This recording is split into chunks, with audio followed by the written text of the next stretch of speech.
Oi, meu nome é Melk e no vídeo da semana passada, que tá sendo gravado no mesmo dia, mas vocês viram semana passada, eu falei um pouco, reclamei um pouco de Euforia, e aí eu toquei um pouquinho assim no assunto de Saltburn, e hoje nós estamos aqui pra reclamar de mais filme.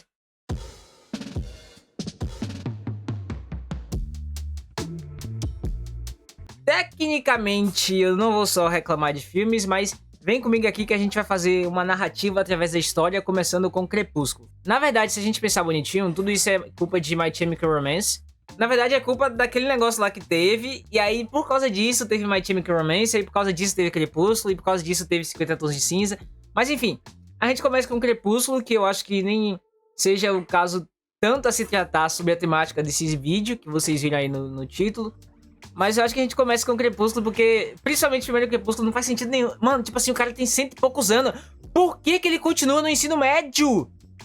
Tipo assim, ele poderia fazer o primeiro ensino médio lá, a primeira vez lá, na época que ele... logo quando ele virou vampiro.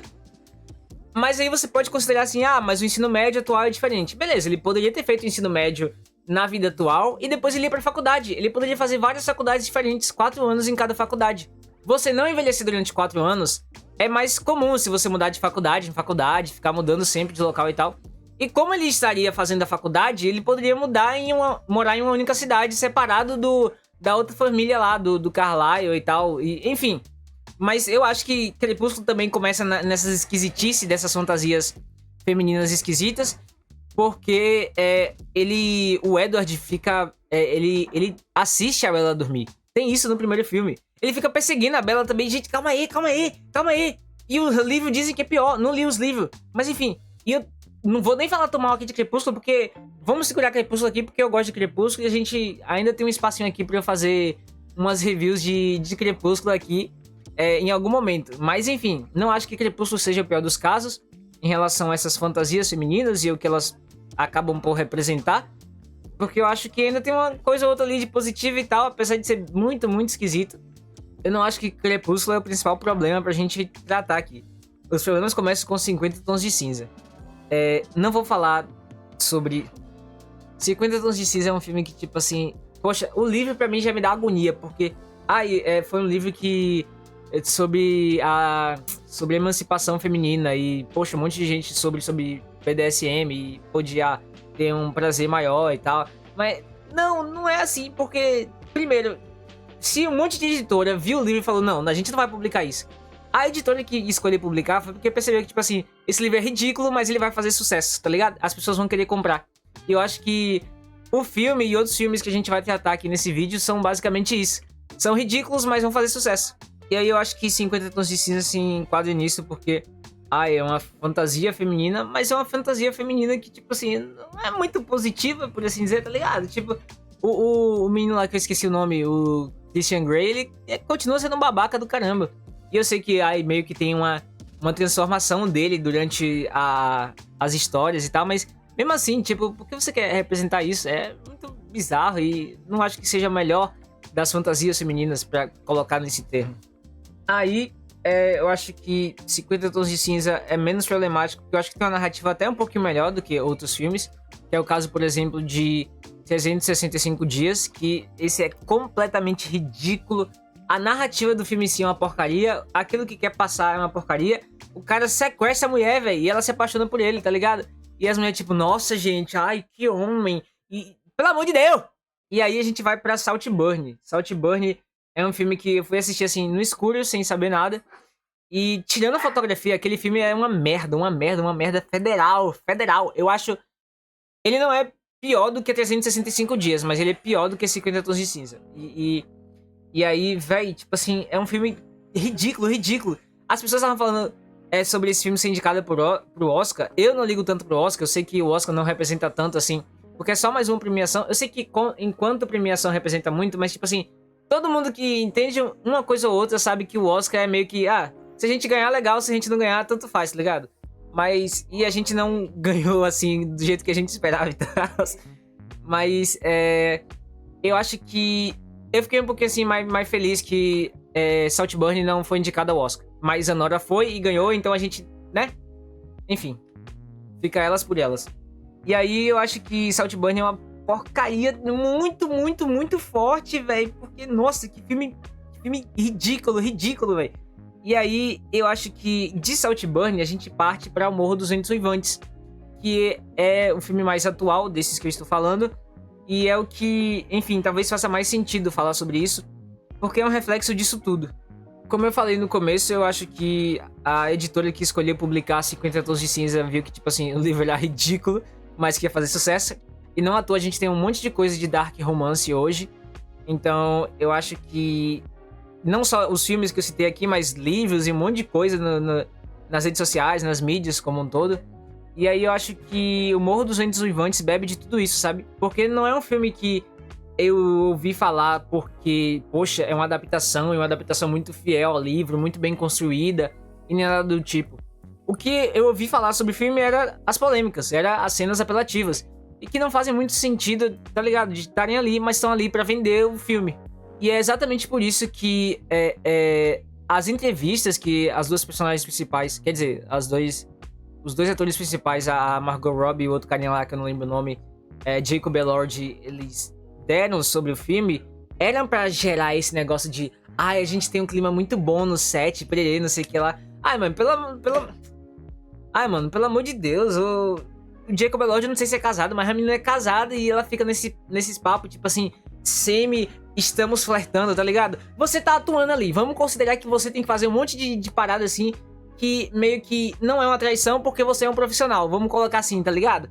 Mas aí você sai disso, você não está atuando, você é o ser humano Margot Robbie, é o ser humano Jacob Elord, e você tá falando nesse papinho de flerte, porque é isso que o filme quer vender. Não tô culpando nem a Margot Robbie, nem o Jacob Elord, eles têm que pagar as contas também. Mas tô falando que o marketing, toda a narrativa do filme ser voltada não a ser uma história, uma trama fantástica, uma narrativa bem construída, uma fotografia excelente, uma direção maravilhosa, mas tem sexo nesse filme, hein? Tudo que apareceu pra vender esse filme foi isso, foi cenas apelativas, tipo assim, olha, tem.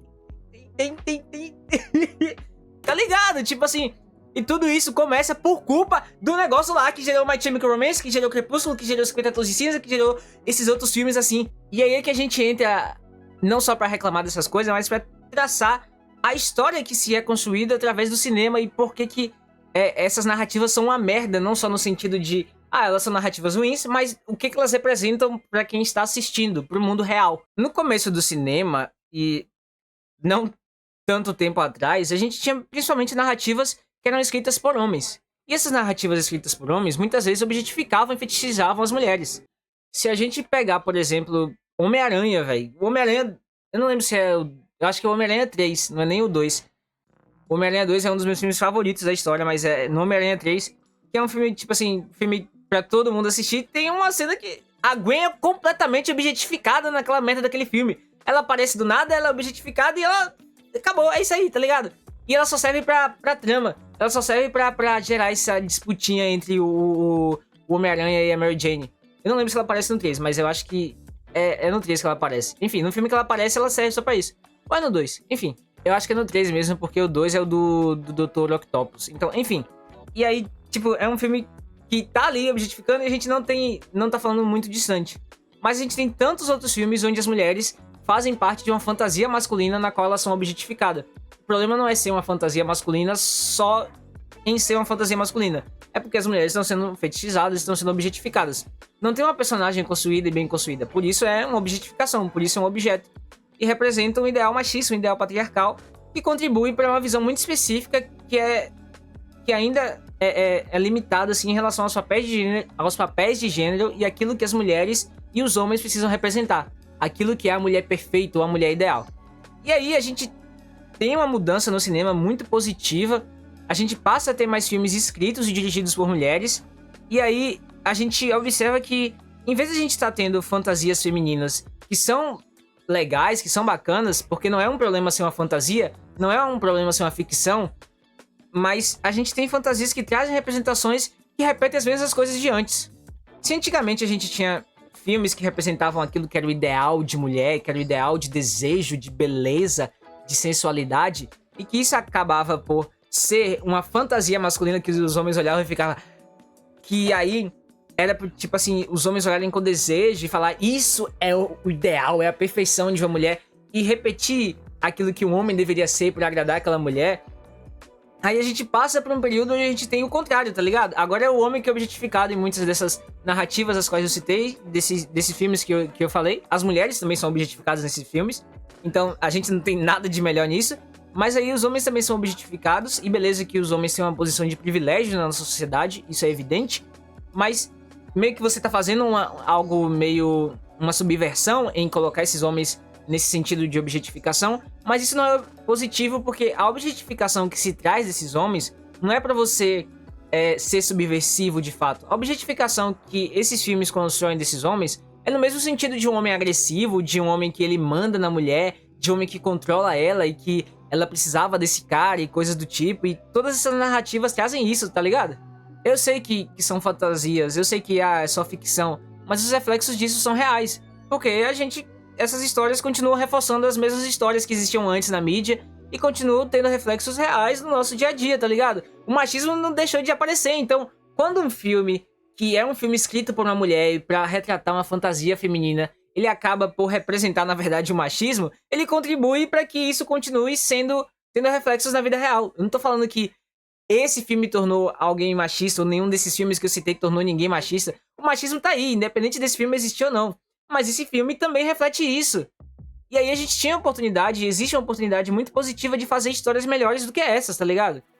A gente pensar em um modelo mais, talvez mais atrás, e é um exemplo que me vem muito claro à cabeça, a gente tem Sofia Coppola, por exemplo, mais recente, que faz muita grana, por exemplo, com Barbie. A gente tem a Greta Gerwig, e inclusive, ela também fez a adaptação de outro livro, né? Enquanto a mina, que eu esqueci o nome, que dirigiu O Morro dos Ventos Uivantes, fez a adaptação, a Greta Gerwig dirigiu Mulherzinhas, que é a adaptação de um livro que eu acho que tem uma representação muito boa, tanto de masculinidade quanto de feminilidade, e fala muito bem sobre relacionamentos. Agora, tipo assim, a gente tem a oportunidade de construir melhores histórias que representem melhor, que representem melhor tanto homens quanto mulheres. Mas aí, tá ligado? Falar merda paga cachê. Como diria o Santos, as histórias que as pessoas querem consumir, que dão muito dinheiro, são histórias que... são histórias de emancipação feminina. Não é não, véi.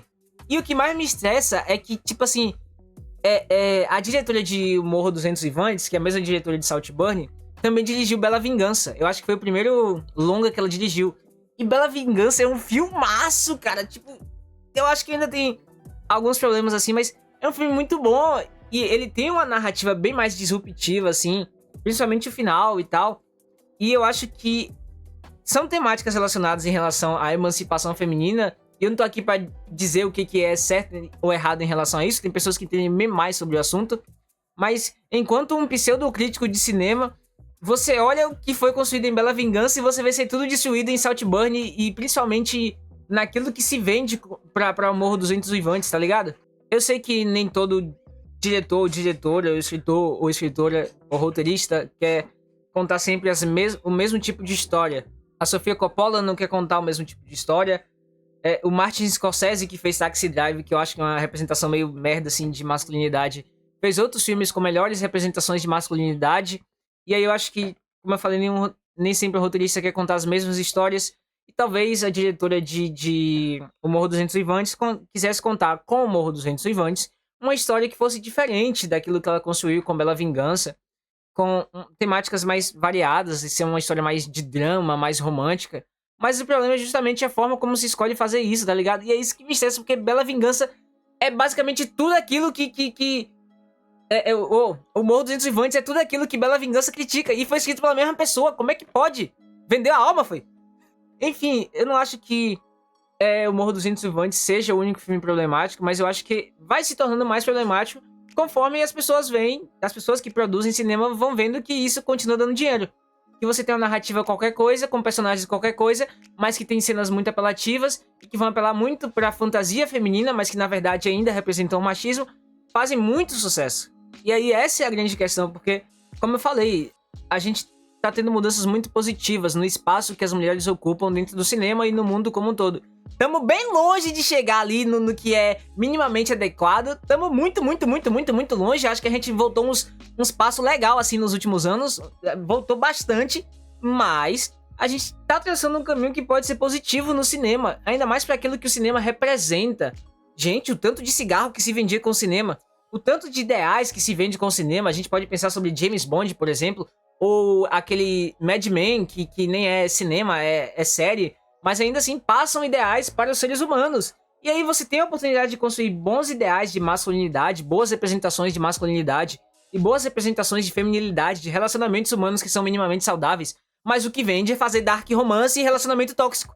Então as pessoas vão continuar fazendo isso, tá ligado? E aí é uma responsabilidade que, enfim, da gente, de certa forma, não de você aí, se você faz o que você quiser da sua vida, mas pelo menos esse é um canal pessoal, então eu tô falando sobre o que eu entendo, que, tipo assim, não dá pra eu querer assistir esse filme, porque eu sei que, primeiro, o filme não vai ser tão legal assim, a narrativa parece ser bem fraquinha, e depois o filme se vende como um filme apelativo, que estou apelando para a fantasia feminina, mas na verdade, seja uma fantasia feminina ou masculina, ainda assim estão os dois caminhando pro machismo, então, tá ligado? É melhor consumir outras histórias, consumir boas histórias, e eu acho que essas histórias representam muito sobre aquilo que o nosso mundo é, e aí se essas histórias estão sendo contadas e se a gente continua batendo palma pra essas histórias, a gente vai continuar tendo o mesmo mundo que a gente tem. A arte é feita também pra ser subversiva, pra deixar as pessoas desconfortáveis, sim, mas pra deixar as pessoas desconfortáveis e fazerem elas refletir.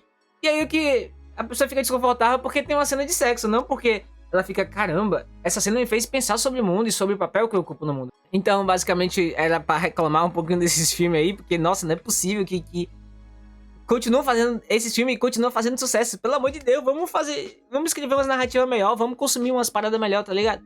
Faz o que você quiser da sua vida, mas, enfim, é legal que a gente faça algumas coisas que são mais interessantes, que são mais positivas pro mundo, do que continuar consumindo dark romance falando, ah, não, tá tudo bem, porque tudo bem não tá, né? Você pode gostar. Mas eu também gosto de coisa tosca. Eu gosto de Crepúsculo, mas que tá tudo bem não tá. E a gente precisa refletir um pouco, porque ou a gente deixa de ser idiota, ou a gente deixa os idiotas nos comandarem. E tem muito tempo que eles estão nos comandando. Enfim, era isso que eu tinha pra falar. Não tem... Aproveite o dia, não tem nada. Tchau.